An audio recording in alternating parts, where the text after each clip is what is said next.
नमस्कार, वंदे मातरम, भारत माता की जय। आजकल कर्म और धर्म के बीच की ट्वीट काफी सारी दिग्विजय सिंह और राहुल गांधी की तरफ से हो रही है। राहुल गांधी का बोलना है कि it's all about karma mister Modi ji. तो मैं सच में बोलना चाहती हूँ कि वैसे तो तुम गधे हो, लेकिन ये तुम्हारी बात सही है कि it's all about Karma Rahul.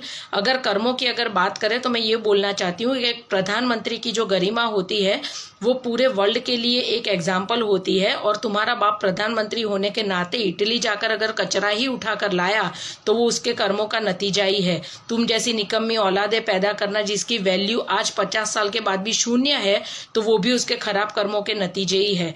रही दिग्विजय सिंह की बात, तो मैं उसको भी बोलना चाहती हूँ कि आप जो बात कर रहे हैं, आप अगर अच्छे फैमिली से बिलोंग करते हैं, बदनसीबी से आप जहाँ पैदा हो चुके हो ऑलरेडी, तो अगर आपके माँ बाप ने आपको घटिया संस्कार नहीं दिए थे, फिर भी आप काम तो चप्पल चाटने का ही कर रहे हैं, तो इसको भी खराब कर्म ही बोलते हैं। आप अपने से छोटी 27 साल छोटी लड़की से आपने शादी करी, जिससे आपका बेटा काफी खुश नजर आता है, और शायद कल को उठ के अगर आप ना रहे तो वो आपके बेटे के बहुत काम आएगी। मैं तो एज अ मदर बोल रही हूँ, आप अगर कुछ और समझ रहे हैं तो वो आपका लुकआउट है।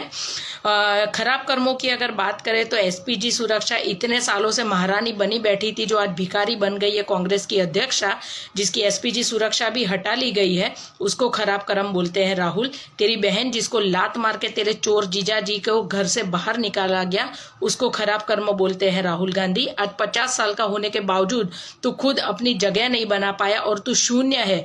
तेरी इज्जत इस देश में सिर्फ पागलों में की जा रही है, इसको खराब कर्म बोलते हैं। और अब कर्मों के अच्छे फल की भी हम बात करेंगे। एक सामान्य कार सेवक जिसने आरएसएस की शाखाओं में झाड़ू तक लगाया है, जिसने चाय तक बेची है, वो आज पूरे देश का एक रिस्पेक्टेड बंदा है, वो है नरेंद्र मोदी। इसको अच्छे कर्म बोलते हैं। जिसने राम मंदिर का शिलान्यास किया, उसको अच्छे कर्म बोलते हैं। जिस अमित शाह को तुम्हारी पार्टी ने यूं कॉलर पकड़कर सीबीआई के बीच में डाल दिया था, आज अमित शाह के नाम से तुम्हारे पूरे पार्टी की पैंट गीली हो जाती है। ये होते हैं अच्छे कर्म। खराब कर्म वाले हैं ना, बम से फटके मरते, जैसे तेरी दादी और तेरा बाप मरे थे। जिसकी हड्डियां कहाँ पड़ी थी वो खुद तुम लोग पता नहीं लगा पाए।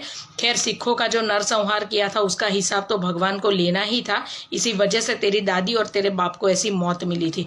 तो कर्मों का अगर हिसाब लगाएगा ना, तो सबसे खराब कर्म तो ये होते हैं जब औरत अपने पति की सरनेम ना लगा सके और उधार की सरनेम पर अपनी जिंदगियां गुजार दे। ठीक है, तो इसको खराब कर्म बोलते हैं। इज्जतदार लोगों के जो परिवार होते हैं ना, वो तुम्हारी माँ को घर में ना अच्छे काम के लिए शगुन में भी ना बुलाए, इसको खराब कर्म बोलते हैं। तो कभी बैठना सोचना ये सब चीजें। नमस्कार, वंदे मातरम, भारत माता की जय। मेरा भारत महान।